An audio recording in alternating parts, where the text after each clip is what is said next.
Les bienvenus, c'est toujours un plaisir de vous accueillir en attendant le millénium.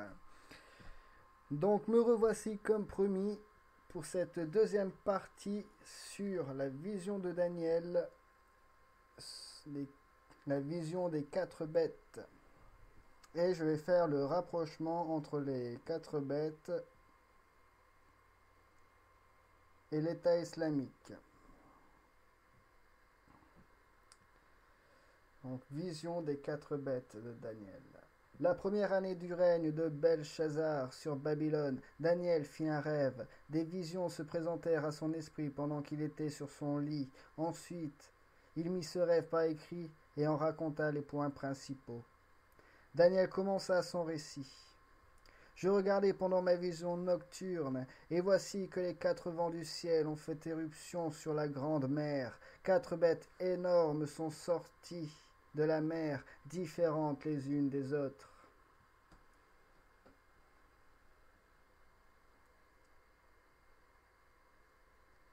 La première ressemblait à un lion et avait des ailes d'aigle.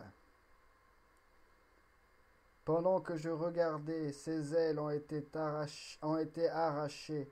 Elle a été soulevée de terre et mise debout sur ses pattes comme un homme, et un cœur d'homme lui a été donné.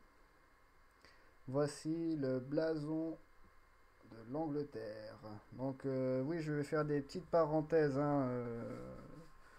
pendant le texte. Donc vous décrire un petit peu les images. On voit ici là, le lion qui a été mis sur ses pattes. Et une bouche d'homme lui a été donnée. Un cœur d'homme, j'imagine aussi, symboliquement. Et le lion avec les ailes, donc le lion, on a bien vu que c'est le symbole de l'Angleterre. Et les ailes de l'aigle, l'aigle est, le symbole des États-Unis. Donc en fait, lorsque le lion perd ses ailes, en fait, cela signifie la chute des États-Unis. Il y a déjà des études qui ont été faites sur ceci et je vous invite à aller voir de leur côté, les personnes qui ont fait le travail et je vous invite à aller vous renseigner à ce sujet. Le lion sans ailes, donc pour moi, le lion sans ailes, c'est l'Angleterre qui se retrouve avec les États-Unis dans le chaos. C'est ce qui est un petit peu prévu.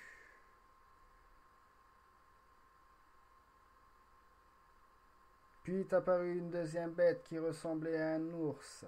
Elle se dressait sur un côté, elle avait trois côtes dans la gueule, entre les dents. On lui disait: lève-toi, mange beaucoup de viande. Après cela, ah, alors l'ours avec les trois côtes. Alors l'ours est un symbole de la Russie. Et vous avez aussi l'aigle à deux têtes comme notre symbole pour la Russie. Et il faut savoir que ce symbole est un symbole de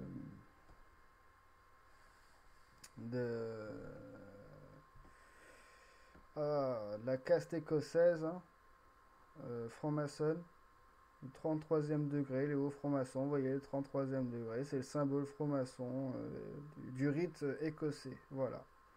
C'est un symbole pour eux et pour la Russie.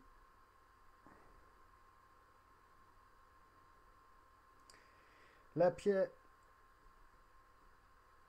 Après cela, j'ai vu une autre bête qui ressemblait à un léopard. Elle avait quatre ailes sur le dos, comme celle d'un oiseau. Cette bête avait quatre têtes, et la domination lui a été donnée.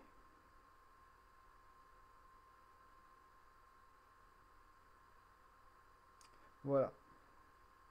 Le léopard a quatre têtes et quatre ailes d'oiseau. Donc cela aussi un symbole intéressant. Alors pour moi, le léopard à quatre têtes pourrait symboliser l'empire perse. Voilà. Le léopard représenterait l'Empire perse et les quatre têtes représenteraient quatre différentes régions ou pays de l'Empire perse. Voilà. Et comme vous pouvez constater sur cette carte, là, ce sont des pays qui ont prêté allégeance donc à l'État islamique. On peut voir qu'il y a l'Algérie qui a prêté allégeance à l'État islamique.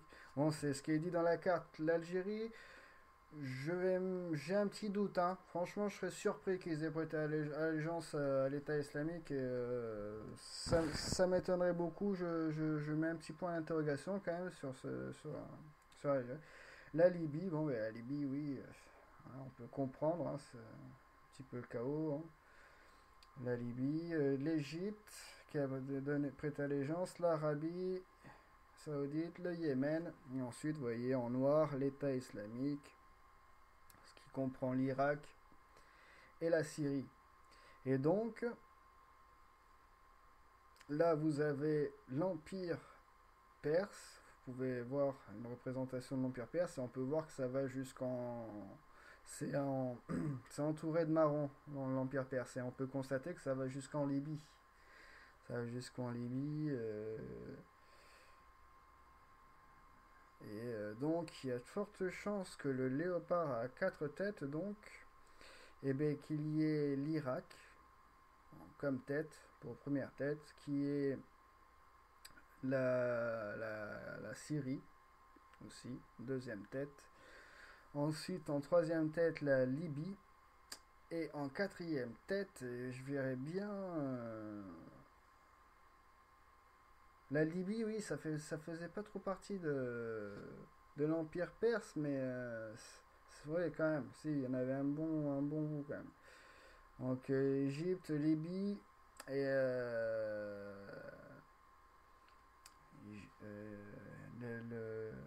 donc la Syrie, l'Irak, hein, ça fait les quatre têtes du léopard. Et ce qui représenterait l'Empire perse. Donc, et les quatre ailes d'oiseau, je pense que c'est en rapport avec le lion qui a perdu ses ailes aussi. Alors il est possible, si le scénario que je vous expose se vérifie dans l'avenir, que en fait les différents pays où soient situés soit déjà placés les Américains, ben, il est possible qu'en fait eh ben, ils se retrouvent à se partager un butin vu que le, leur propre pays, hein, leur propre continent, les États-Unis, va être dans un état difficile à gérer. Donc, en ce qui concerne les territoires étrangers, ça va être d'autant plus difficile à gérer. Voilà, donc je pense qu'il est possible que le léopard à quatre têtes, ce soit les quatre différentes régions de l'Empire perse et que les quatre ailes, ce soit différentes parties des États-Unis qui soient dispersées sur ce territoire. Voilà, j'espère que je suis clair sur ceci. Après cela, j'ai vu dans mes visions nocturnes une quatrième bête redoutable, terrible et extraordinairement puissante. Elle avait de grandes dents en fer, elle mangeait, brisait et piétinait ce qui restait. Elle était différente de toutes les bêtes précédentes et avait 10 cornes. Je regardai les cornes, et j'ai vu une autre petite corne sortir du milieu d'elle. 3 des premières cornes ont été arrachées devant elle. Sur cette corne, il y avait des yeux pareils à ceux d'un homme et une bouche qui parlait avec arrogance. Pendant que je regardais, on a placé des trônes, et l'ancien des jours s'est assis. Son vêtement était aussi blanc que la neige, et les cheveux de sa tête pareils à de la laine pure. Son trône était de flammes, et ses roues étaient un feu dévorant. Après cela, j'ai vu dans ma vision nocturne 4 bêtes, oui, je viens de le lire. Donc, après cela, j'ai vu dans mes visions nocturnes une quatrième bête redoutable, terrible et extraordinairement puissante. Elle avait de grandes dents en fer. De grandes dents en fer, c'est-à-dire des armes modernes, hein, on pourrait dire ça, des armes métalliques. Elle mangeait, brisait et piétinait ce qui restait. Elle était différente de toutes les bêtes précédentes et avait 10 cornes. 10 cornes. Nous sommes d'accord à retenir. Je regardais les cornes et j'ai vu une autre petite corne sortir du milieu d'elle. Donc une nouvelle corne qui sort. Donc ça fait 11. 3 des premières cornes ont été arrachées devant elle. Voilà. Donc 3 des cornes ont été arrachées devant elle. Donc ça fait qu'elle devient la 7e corne. Mais il y a 3 cornes qui sont arrachées. Donc, ces 3 cornes, ce sont des rois. Bon, on le verra plus tard, c'est expliqué plus tard, mais bon, je vais vous expliquer à partir de ceci. Les 3 cornes qui ont été arrachées, donc nous savons que les cornes sont des rois. Et nous savons que déjà la Libye, bon, avec Kadhafi, bon, ça fait un roi de tomber, et il y a déjà eu auparavant Saddam Hussein en Irak. Ça fait déjà 2 rois de tomber, mine de rien. 2 rois de tomber là.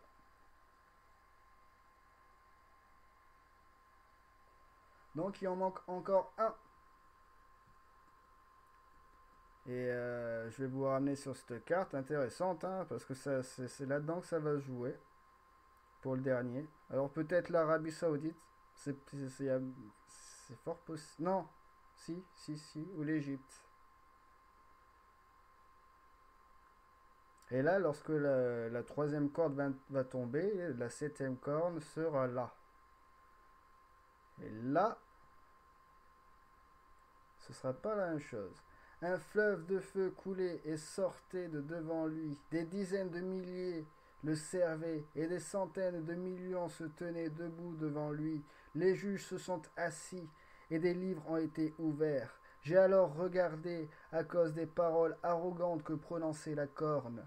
Pendant que je regardais, la bête a été tuée, son corps a été détruit et livré au feu pour être brûlé. La bête avec la prostituée de Babylone, la première partie.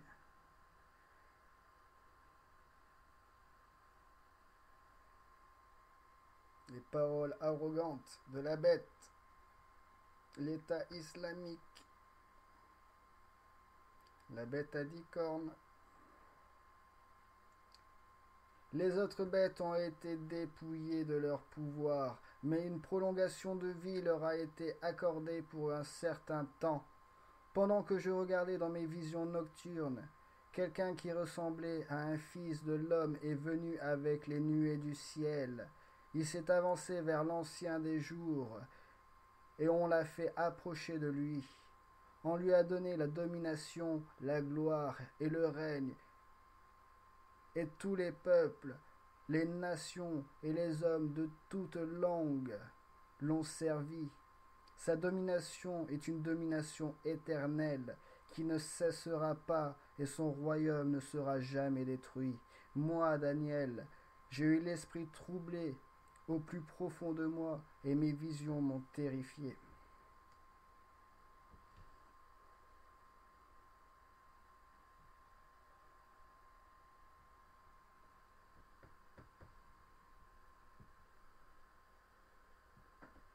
Je me suis approché de l'un de ceux qui se tenaient debout et lui ai demandé de me révéler la vérité à propos de tout cela. Il m'a répondu en me faisant connaître l'explication. Ces 4 bêtes énormes, ce sont 4 rois qui surgiront de la terre. Cependant, les saints du Très-Haut recevront le royaume et ils le posséderont éternellement d'éternité en éternité.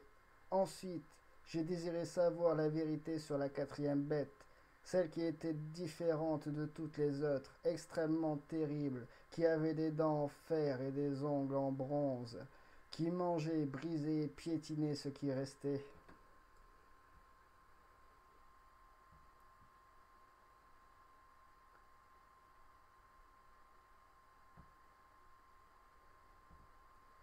J'ai aussi désiré savoir la vérité au sujet des 10 cornes qu'elle avait sur la tête, ainsi qu'au sujet de l'autre, celle qui était sortie et devant laquelle 3 étaient tombés, la corne qui avait des yeux et une bouche parlant avec arrogance et qui paraissait plus grande que les autres.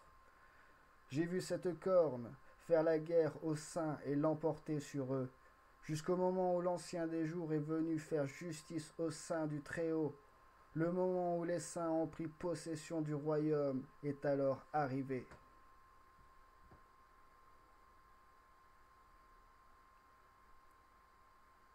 Voici ce qu'il m'a dit.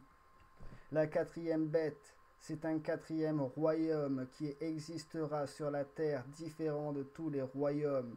Il dévorera toute la terre, la piétinera et la brisera. Les 10 cornes, ce sont 10 rois qui surgiront de ce royaume.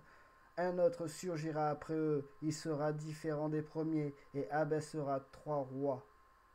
Par ses paroles, il s'opposera au Très-Haut, il opprimera les saints du Très-Haut et projettera de changer les temps et les lois et la loi. Les saints seront livrés à son pouvoir pendant un temps, 2 temps et la moitié d'un temps. Puis le jugement viendra et on lui retirera sa domination. Elle sera définitivement détruite et anéantie.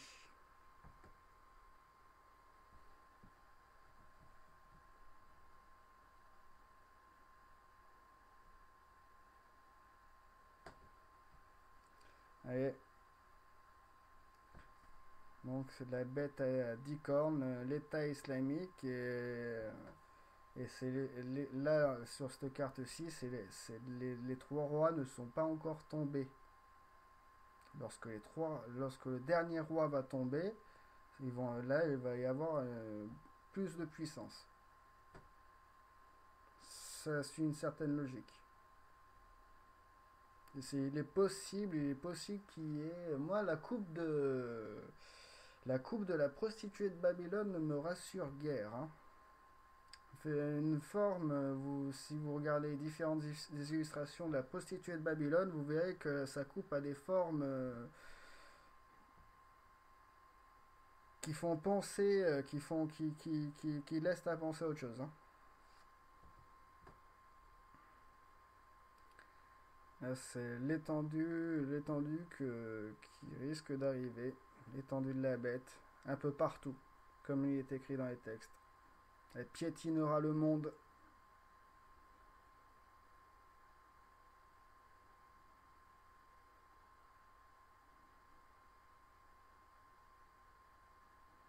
Le royaume, la domination et la grandeur de tous les royaumes présents sous le ciel seront donnés au peuple des saints du Très-Haut. Son règne est un règne éternel, et tous les dominateurs le serviront et lui obéiront. Et si prend fin le message, moi, Daniel, j'ai été si terrifié par mes pensées que j'en ai changé de couleur. J'ai gardé cette parole dans mon cœur.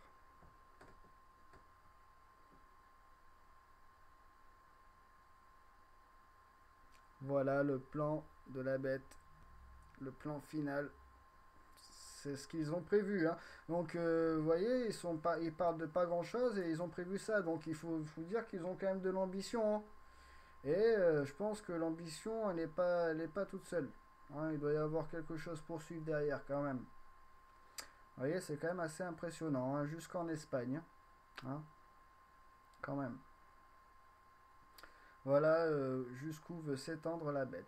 Et il faut se dire que lorsqu'elle sera comme ça, les États-Unis, ce sera le chaos là-bas pour l'instant, pendant ce temps-là. Dites-vous que là-bas, ce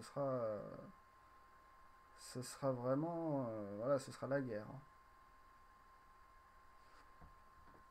Donc la prostituée de Babylone, en première partie, où je vous explique la possibilité que ce soit la Kaaba,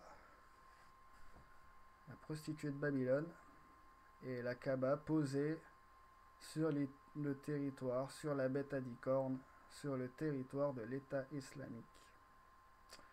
Voilà, bon, j'espère que j'ai été j'ai été limpide, j'espère que j'ai été compréhensible. Je vous remercie de votre attention et vous invite à me dire ce que vous en pensez, à m'apporter des arguments ou à démonter certains de mes arguments. N'hésitez pas, hein. N'hésitez pas à aimer ou à disliker, ça fait toujours plaisir.